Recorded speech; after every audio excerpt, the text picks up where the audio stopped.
My dear brothers and sisters, among the great rulers of the Islamic world are kings whose names echo across history. Salahuddin, Harun al-Rashid, and others. But there are also queens, women of power and wisdom, who led with faith and justice. Tonight, we uncover the story of one such woman, often forgotten in the pages of history, Queen Arwa al-Sulayhi of Yemen, remembered as the Queen of Wisdom. Her reign lasted more than 50 years, and she is one of the rare women in Islamic history to hold such power, ruling with intelligence, diplomacy, and devotion to Allah. In the lush highlands of Yemen, in the 11th century, a girl named Arwa bint Ahmad al-Sulayhi was born. She belonged to the Sulayhid dynasty, a family of influence and governance in the region. Her early life was not one of luxury alone, but of hardship and resilience. Orphaned at a young age, she was raised under the care of her relatives, who saw in her sharp intelligence and a remarkable sense of responsibility. Arwa's destiny changed when she was married to al-Mukarram Ahmad, the son of Ali al-Sulayhi, founder of the Sulayhid dynasty. She moved to the capital, Jibla, where she entered the world of politics and governance. Unlike many women of her time, Arwa was not confined to the palace. Her husband recognized her intellect and often consulted her in state matters. She learned the art of leadership, the intricacies of diplomacy, and the responsibilities of ruling a diverse land. When her husband became ruler after his father's death, Yemen was a land of wealth, but also instability.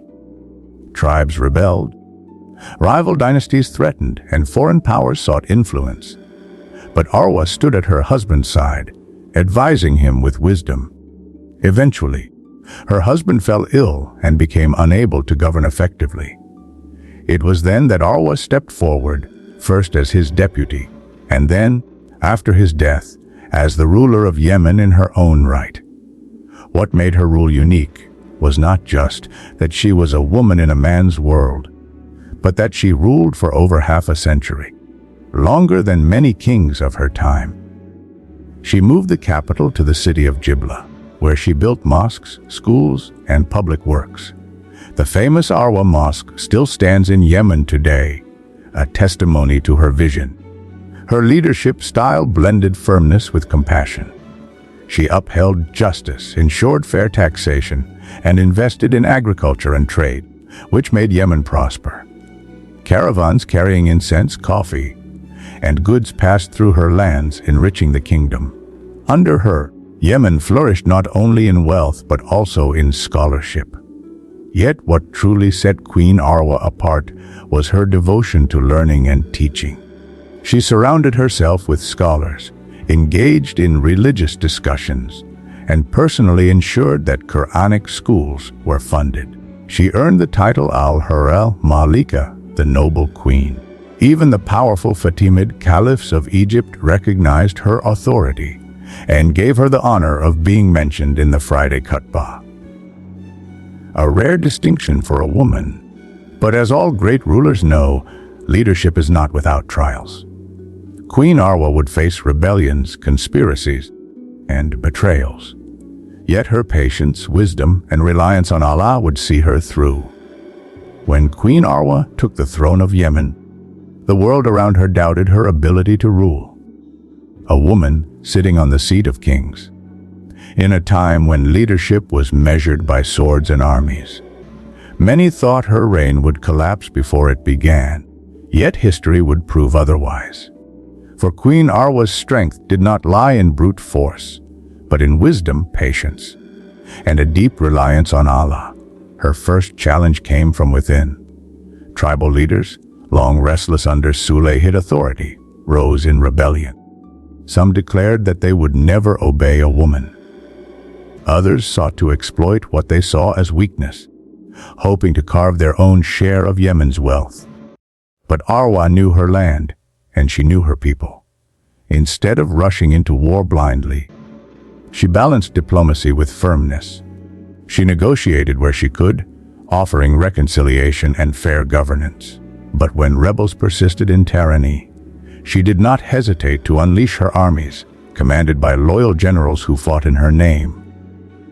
Slowly, the revolts were crushed and her authority was secured. At the same time, Queen Arwa had to manage her relationship with the powerful Fatimid Caliphate in Egypt. The Sulayhids had long been aligned with the Fatimids, who ruled from Cairo. But the Fatimids were embroiled in their own internal struggles, and distant Yemen could not always rely on their support. Arwa walked a fine line. She honored the Fatimids, ensuring her legitimacy by having her name mentioned in the Friday khutbah alongside theirs. Yet she also exercised independence, governing Yemen as a queen in her own right. Her skill in diplomacy kept foreign powers at bay and secured her throne for decades. Her wisdom was not only in politics but in her ability to inspire loyalty. She was known for her personal humility and generosity. She invested heavily in agriculture, building irrigation systems that brought prosperity to the valleys of Yemen. She reduced unfair taxes, earning the love of farmers and merchants. She funded schools and mosques, making her capital of Jibla a center of learning. The mosque she built still stands today, more than 900 years later, its stones echoing her legacy. But perhaps her greatest challenge was not the sword of rebels or the schemes of foreign rulers, but the whispers of doubt. Even as she reigned successfully, some continued to question, can a woman truly lead? Arwa answered not with words, but with deeds. Year after year, her governance proved more stable than that of many kings around her. While other dynasties crumbled after a decade, she remained on the throne for over 50 years. Her enemies could no longer deny her authority. She was al-Malika al-Hurra, the noble queen. Her reign was not free of sorrow. She outlived her husband and many of her children. She carried the burden of leadership through loneliness and grief. Yet she never abandoned her role as a servant of Allah. At night, she would pray, weeping in sujud, asking Allah for strength. By day, she would rule with fairness, remembering that her crown was not a privilege, but a trust. One of her most famous acts of wisdom came when rival factions sought to divide Yemen. Instead of plunging her nation into endless wars, Arwa carefully arranged alliances, married her daughters into influential families, and used diplomacy to neutralize threats. She showed that power was not only about the battlefield, but about foresight and strategy. The scholars of Yemen and beyond respected her deeply. She was not only a queen but a woman of knowledge. She studied Quran, fiqh, and history, and her court was often filled with discussions on religious and intellectual matters. It was said that when she spoke, even the scholars listened with admiration. Her combination of piety and political skill made her one of the rare rulers loved by both the people and the ulama. As the years passed, Queen Arwa's name spread across the Islamic world. Merchants carried tales of her justice to distant lands. Scholars praised her wisdom in their writings. And yet, despite her fame, she remained deeply humble. She often reminded her ministers, "This crown is not mine, but a trust from Allah. If I rule with justice, it will save me. If I rule with tyranny, it will destroy me." Through rebellion, conspiracy, and the doubts of her own people, Queen Arwa proved that wisdom is mightier than the sword. Her reign stabilized Yemen, enriched its lands, and elevated its people. But like all rulers, she too would face the inevitability of time, and the question of what legacy she would leave when her throne was empty. As the decades passed, Queen Arwa's name became woven into the very fabric of Yemen. She had ruled longer than any monarch of her age, outlasting rivals and silencing doubters. From the moment she assumed leadership after her husband's illness, to the height of her reign when she was recognized as al-Malika al-Hurra, the noble queen. Her story was one of resilience, vision, and wisdom. In her later years, Arwa focused not on conquest but on legacy. She shifted her energy from military campaigns to building institutions that would outlive her. She strengthened Yemen's irrigation systems, ensuring water for crops in a land where survival depended on it.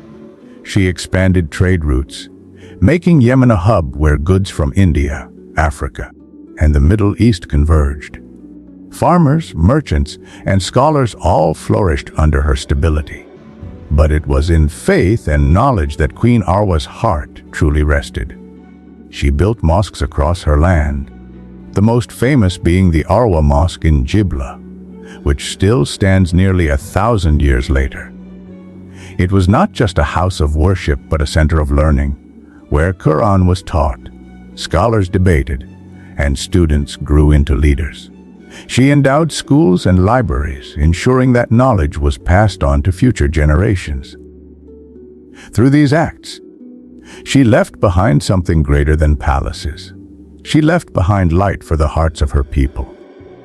Her piety was known far and wide. Though she ruled with the authority of a queen, her nights were filled with prayer. She recited Quran, made dua for her people, and wept before Allah, fearing that her power might one day testify against her. To her, leadership was not a crown but a trust, not a throne but a responsibility. She often reminded those around her, a ruler is a servant of Allah, before she is a leader of people. If she forgets the first, she will fail in the second. Despite her greatness, age eventually caught up with her. She lived into her 90s, a remarkable lifespan for her era. By then, she had seen generations of her subjects born, grow, and pass away. She had witnessed wars, rebellions, and peace. She had buried loved ones, endured loneliness, and carried the weight of rulership longer than any queen in Islamic history. When Queen Arwa finally passed away in 1138 CE, Yemen mourned as one. Her funeral was vast, with men, women, and children weeping in the streets. For over half a century, she had been their leader, their guide, and their protector.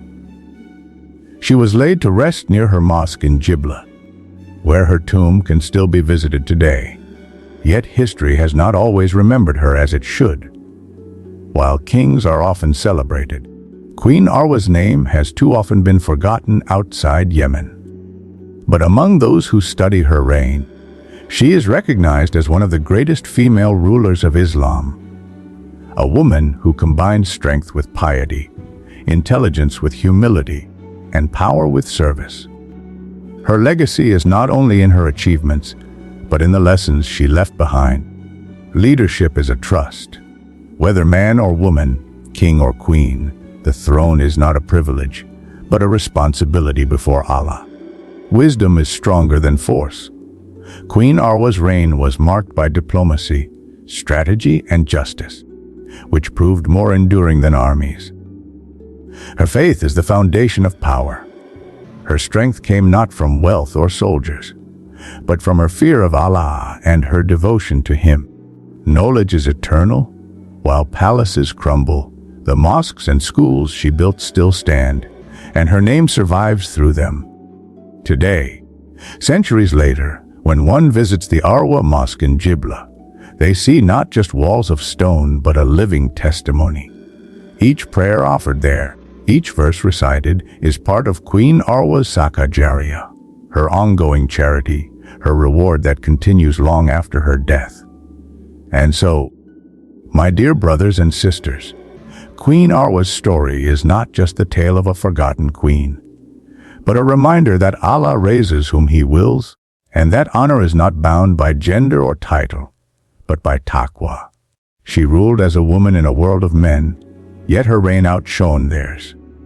She left this dunya with crowns and jewels behind, but carried with her the deeds of justice, wisdom, and devotion. May Allah shower His mercy on Queen Arwa, and may her story remind us that true power lies not in palaces or thrones, but in hearts that fear Allah and serve His creation.